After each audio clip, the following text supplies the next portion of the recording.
You know what? I'm going to make a short video. I'm going to try to keep it as short as I can. I'm going to try to talk loud enough so that you can hear me. You know, it grieves me and it deflates me how many of our own people are out here because they can't see and they don't have a heart to receive the truth. They open their mouth boldly in their ignorance, not understanding that every word that proceeds out of their mouth is going to be held against them in judgment if it goes against the truth and that which is written in Scripture. That which is explicitly written, which is obvious, and that which is spiritually discerned, which cometh only by the Spirit of truth. And as it tells us in John 14:26, it only comes into the revelation when you've been circumcised and received Yahuwah's name, or the Son's true name.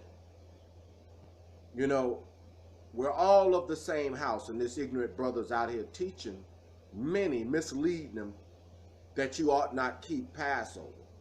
And the weak-hearted can be deceived by this if you don't know any better. So I took time out to go through the scriptures for you so that you don't be misled and deceived. The service of Passover, ever since it was first kept in the land of our captivity in Egypt, was to be kept forever. That puts it to rest. Forever is forever. And I'm going to start with what the Apostle Shaul wrote concerning heresies, which is exactly what this is. He said that heresies like this gotta come up so that those who be approved by the Most High be manifest amongst you. In other words, you gotta have some ignorant, misled Negroes out there talking crazy so that those whom he has approved will be made known amongst you. So let me go there first. That's in 1 Corinthians chapter 11, verse 19.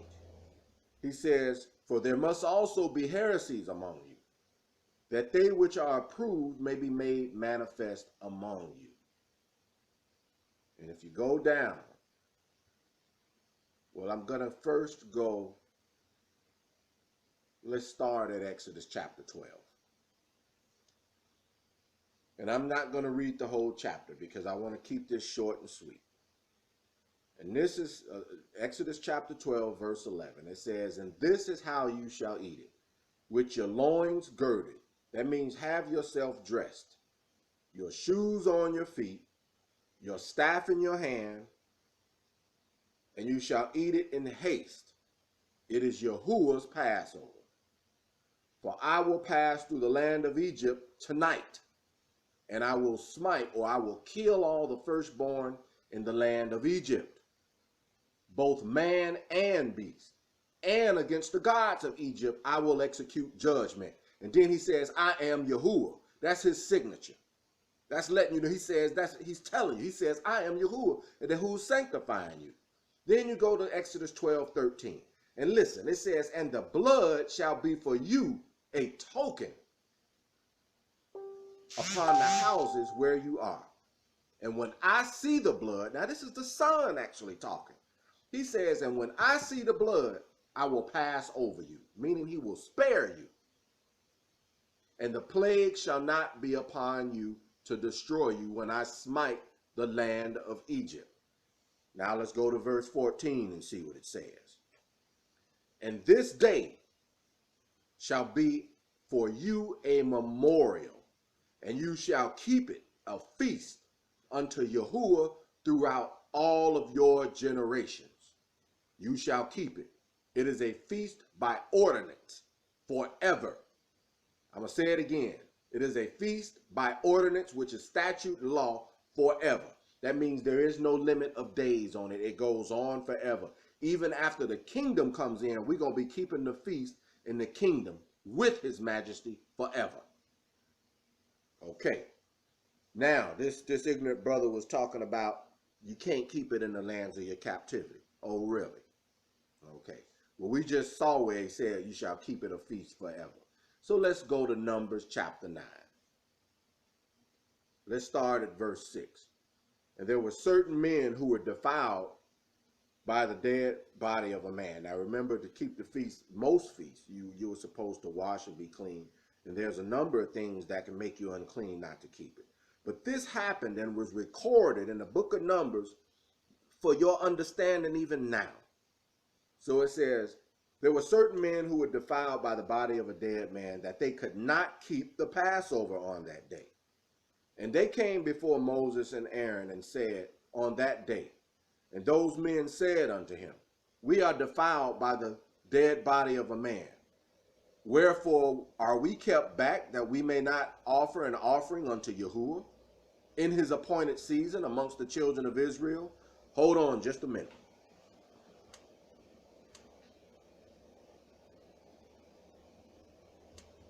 I wanted to turn that furnace off so you'll be able to hear me. I'm trying to speak loud enough so that my voice comes in loud and clear to you, so you don't be misled by these devils. And it says, and Moses, or Mashah, said unto them, stand still. He said, hold on, wait a minute, and I will hear what Yahuwah will command concerning you. And before Moses could even go and inquire and go in the tabernacle, Yahuwah actually answered him in an instant. He knew what was going on. He heard the conversation and he answered. The next verse says, and Yahuwah spoke unto Mashah, saying, speak unto the children of Israel, not the rest of them, the children of Israel, saying, if any man of you or of your posterity shall be unclean by reason of a dead body, or, here's the key part, or if he be in a journey afar off, there you have it. Don't make a difference where he is. He could be in a journey far off. It says, yet he shall keep the Passover of Yahuwah. The 14th day of the second month at evening they shall keep it, and eat it with unleavened bread and bitter herbs. They shall leave none of it until the morning, nor break any bone of it. According to all the ordinance of the Passover they shall keep it. But the man that is clean and is not in a journey, and forbeareth to keep the Passover, which means he decides not to keep it, just like this brother's teaching. It says, even the same soul shall be cut off from among his people, because he brought not the offering of Yahuwah in his appointed season. That man shall bear his sin. Okay, that's Numbers chapter 9. Now let's go into the fulfillment of it. Let's go to Luke chapter 22. Let's start at verse 15. On the very night when the sacrifice was made, Yahuwah was keeping Passover with the 12. And he said unto them, starting at verse 15, with desire I have desired to eat this Passover with you before I suffer. For I say unto you, I will not any more eat of it until it be fulfilled in the kingdom of God. And he took the cup and gave thanks and said, take this and divide it amongst yourselves. For I say unto you, I will not drink of the fruit of the vine until the kingdom of God shall come. And he took bread and he gave thanks and broke it and gave unto them, saying, this is my body. So we see now that the unleavened bread was his body. It's actually him, which is given for you. He said, do this in remembrance of me. What's his name? Yahuwah. He said, do this in remembrance of me, he who cometh in the name of Yahuwah, his father. Likewise also the cup after supper, saying, this cup is the New Testament in my blood, which is shed for you.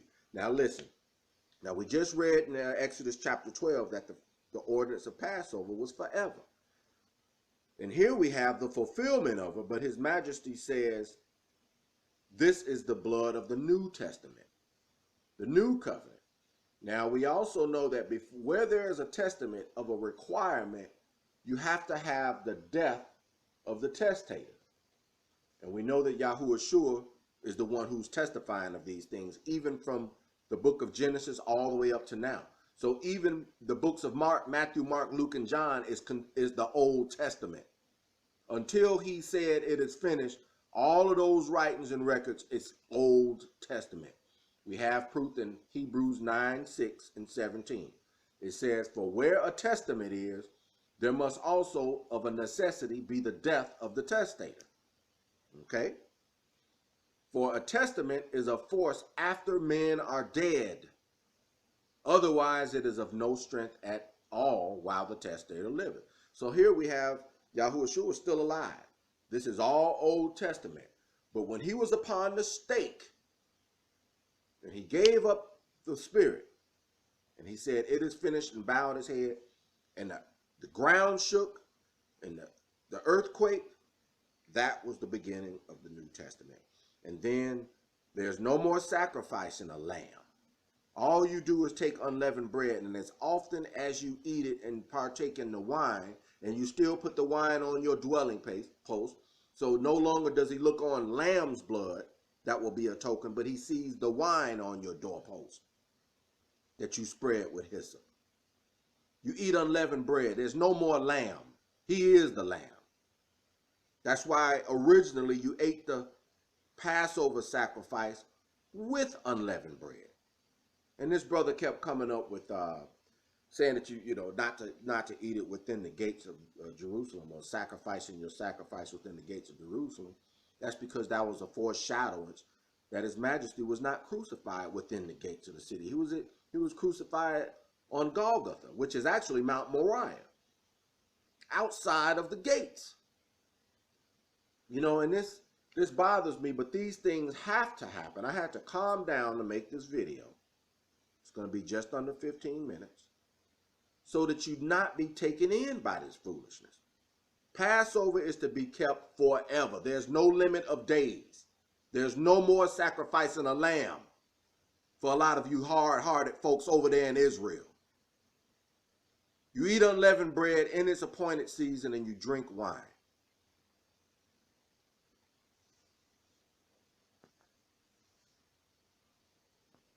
Okay, these are the things that you're going to need to gather up by next Wednesday, Sabbath, which is the beginning of the Passover. Pay no attention to my kale there. That's my dinner. Okay, but first you want some olive oil. You know, some extra, plain old extra virgin olive oil.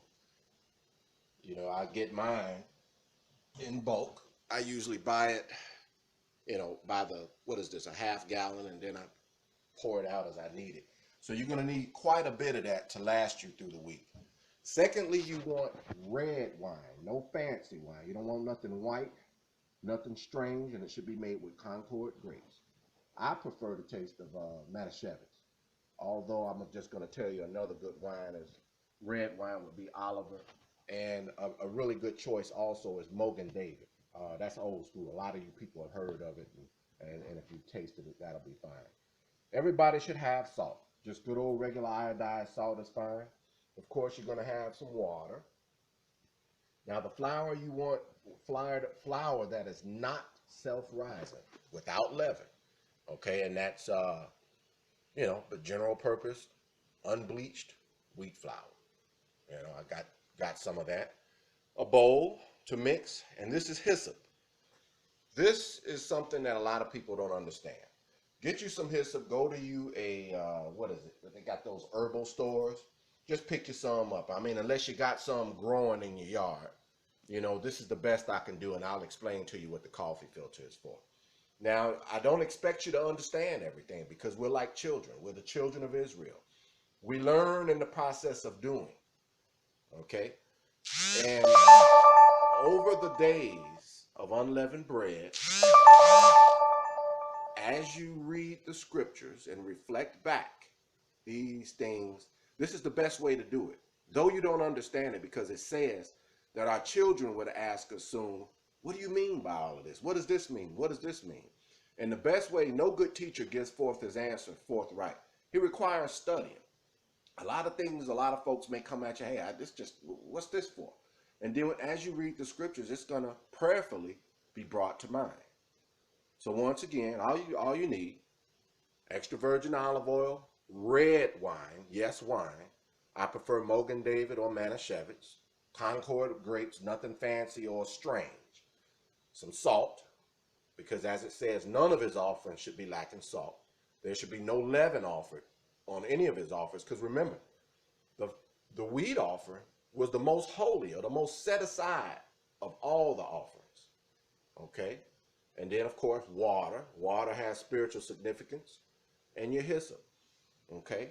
So there was something I wanted to add. And all of these things, see, Passover has a physical component that points to also a spiritual component. And we'll get into that later. So that's all you need. And I'll stop there. Okay, might be a little bit difficult. I'm going to try to do this with one hand here. What I have here is I poured a little bit of wine, and this is all for demonstration purposes. What I have here is I put a couple of, just a couple of teaspoons of hyssop in a coffee filter. Only because I don't have any hyssop growing. And I'm going to sit this here, and what I'm going to do is secure it, so that it won't spill out. I'm going to take it and secure it. You can use a rubber band, a twisty tie, or something similar. Tie it up. You'll understand by and by why we're doing this. Think it's not strange. And you're going to put it in the wine. Okay, you're going to let that sit there. Now, of course, I washed my hands, and there's a reason why you don't want to spoon out your flour. You won't understand this, but you're going to use a handful. In the Bible, it's called an imer. It might be spelled omer in your King James Bible, but it's actually properly pronounced imer. And it means, and an imer is a unit of measurement, and it equates to a handful, equivalent to a man's handful. So you're going to take you an imer or a handful of flour, and you're going to put it in your mixing container. And I'm just going to do this for demonstrational purposes. Of course, you're going to take salt. You use your dry ingredients. Put just enough salt in there to season it. Then you're going to put a certain amount of water for consistency. You're going to stir it up until you have somewhat of a consistency of almost like pancakes. Okay? When you get it to a flour-like consistency, then you're going to take a little bit of olive oil and you're going to add it to the mix. Tempered with olive oil, as it's written in Scripture. Okay? And you're going to stir that up. So those are your ingredients. You got an imer or a handful, and you can put as many handfuls as needed, both for yourself or whoever's keeping the service of Passover. And then you have your salt. You add water to it so that you can mix it, and then you add some olive oil. Now I'm going to add another bit of a handful in there until the consistency of it is just about where it should be. Okay? And you want it to be more watery than not. That's just about perfect right there. Okay? In the meantime, while you mix that up, you're going to have you a frying pan, and you're going to have it coated with a lot of olive oil, and you're going to let it heat up in the process. As you can see, you want your batter this consistency, because when we were thrust out of Egypt, that's all we had. We didn't have any leaven. It's a bread of haste. The skillet, you see the smoke coming off of it, so it's hot enough. You want to make sure you have enough olive oil, and I just made enough for demonstrational purposes. You're going to pour it on there. Just going to make a small cake. Have to do this with one hand, and you'll see how it's going to cook. Got to get you a spatula. Just a minute.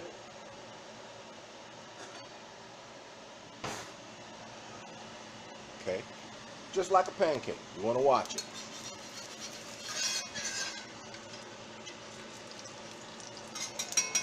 And let it cook until she's ready to be flipped over. And actually, these are pretty good when it's done. Really good. One unleavened cake will last you all day, and I am not kidding. You can eat it, and you'll be surprised how filling it is. Occasionally you want to lift up on it, but you want it to be nice and dark on one side. You want medium to high medium heat. This is all we ate.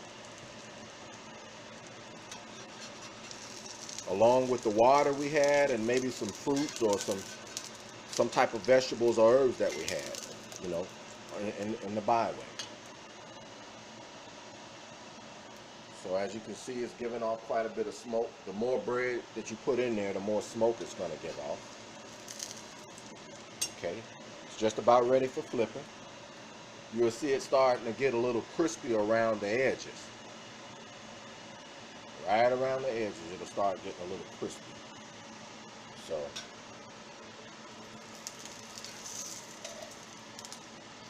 just a little bit.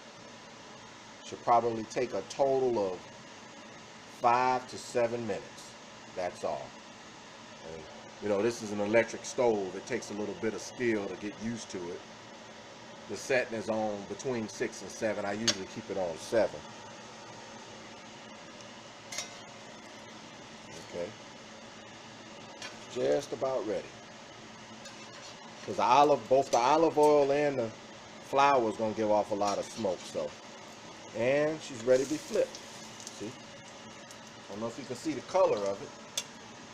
It's a nice golden brown. Okay. You can put more than one cake on there at a time. I just wanted to make one to show you how it's done in the frying pan. There's other ways of making it, but this is the way I prefer to make it because it's just how we do it, you know. I use a big iron skillet, put some olive oil in it. I prefer not to bake it. We probably didn't have ovens when we were thrust out of Egypt anyway. We just had our skillets and we built a fire. So this is to be done in remembrance. And this was actually the service of what they call the Last Supper was actually the Feast of Unleavened Bread, or the Passover that was being kept. So we're just about finished here. You want it to be thorough. I'm ready to turn my heat off.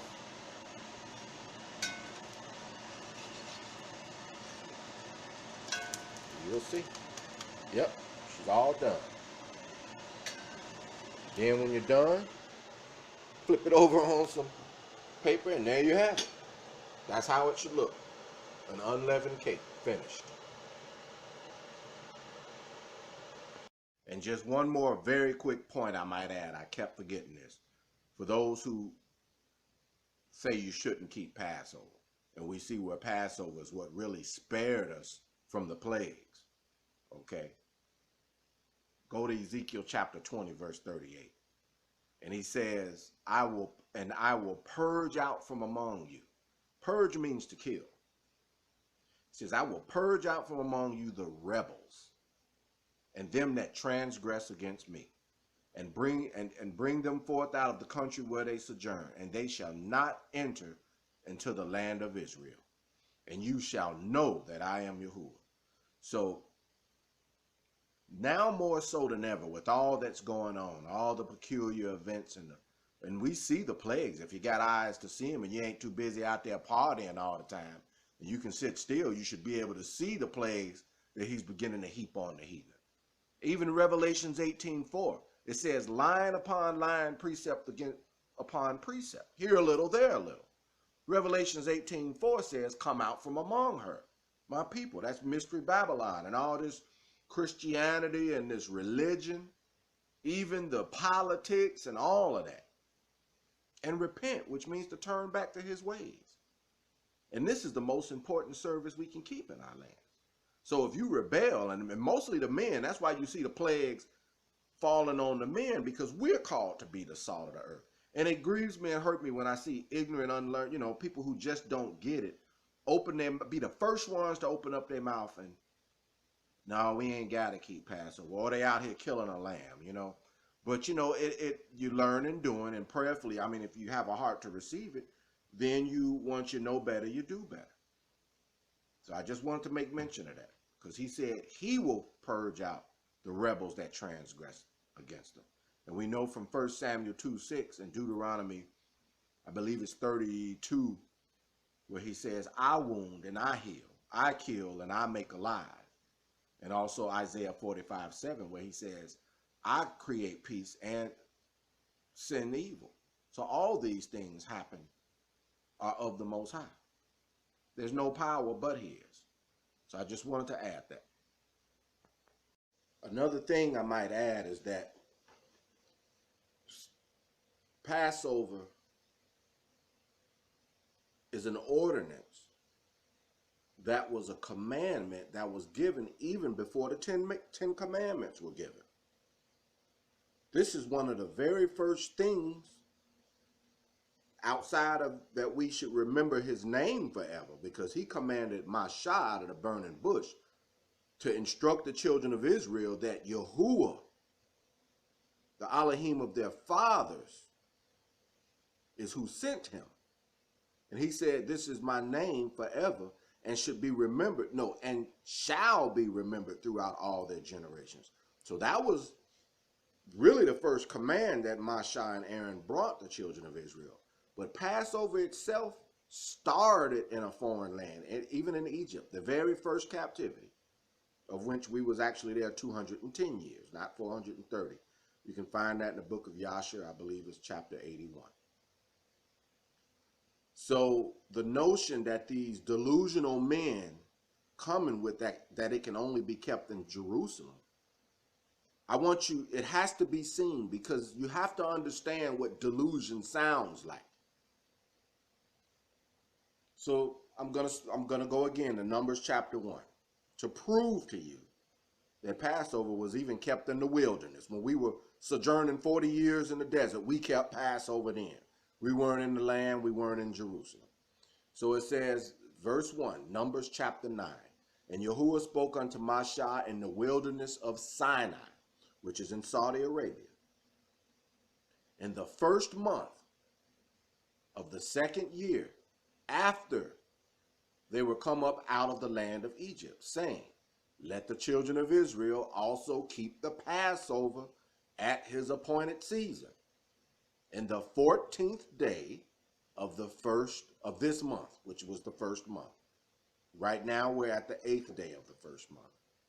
He said, you shall keep it in his appointed season, according to all the rites of it, and according to all the ceremonies thereof, you shall keep it. And Mashah spoke to the children of Israel that they should keep the Passover. Now I want to go backwards just a little bit, because I read something that I think is useful and is really interesting here in Exodus chapter 12, during the first Passover. And I want to start with,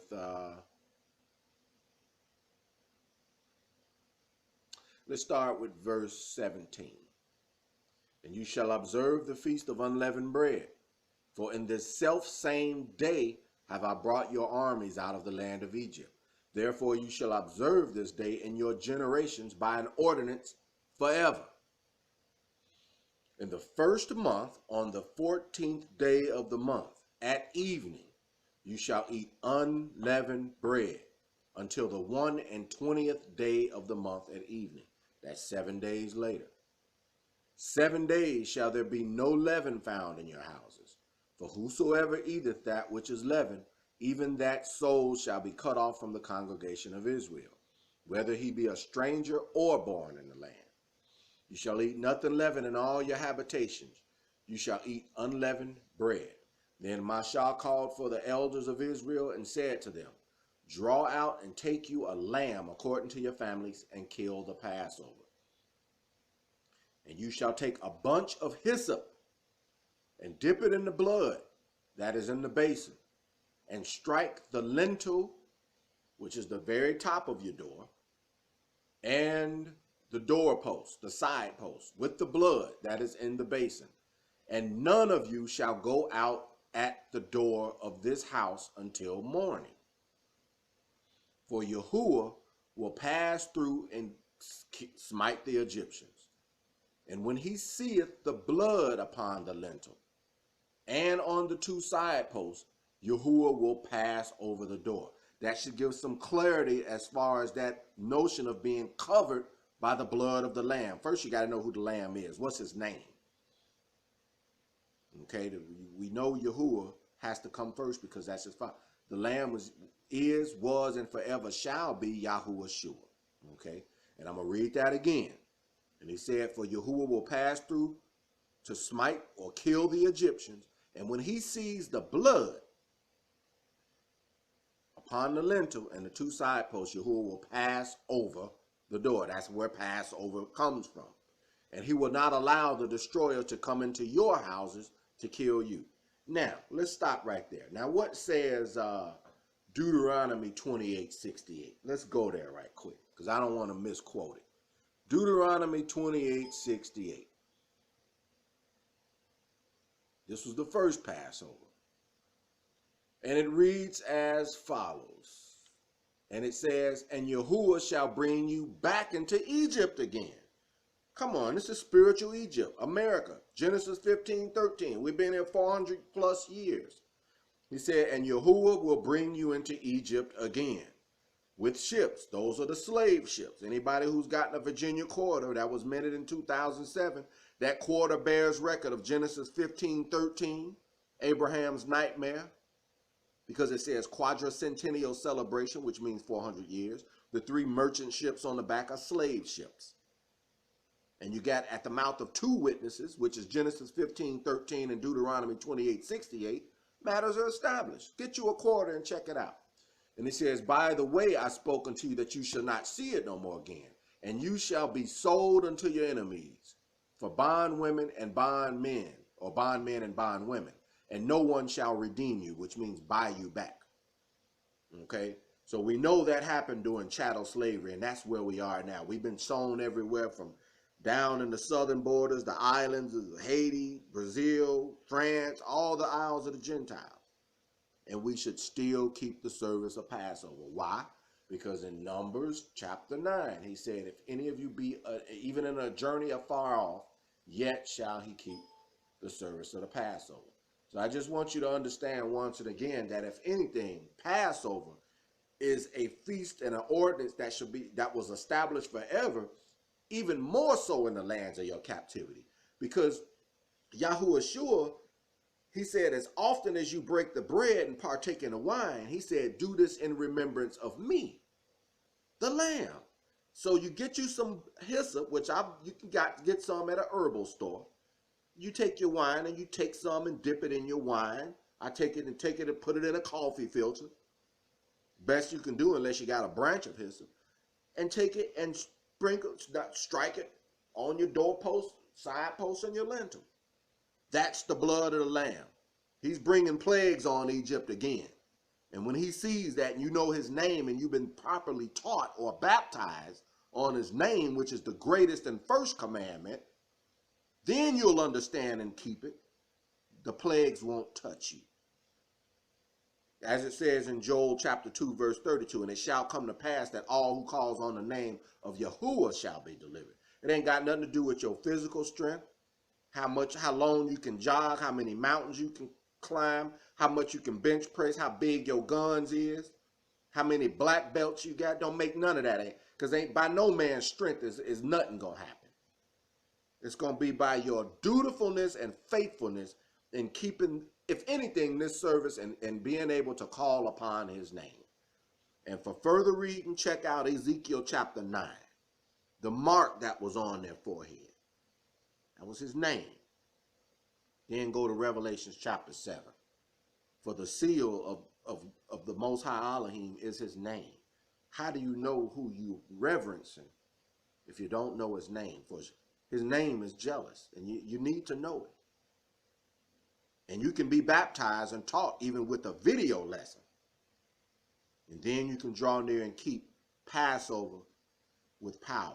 And it's a solemn feast. It ain't to be kept by everybody. It ain't everybody's business. It's between Yahuwah, even Yahuwah, the Lamb, and his people whom he redeemed. If anybody else want to be taught or baptized, they can draw near after they've been baptized, and their hearts are circumcised. They humble enough to receive these things. If not, keep them at bay. They don't even come in your house.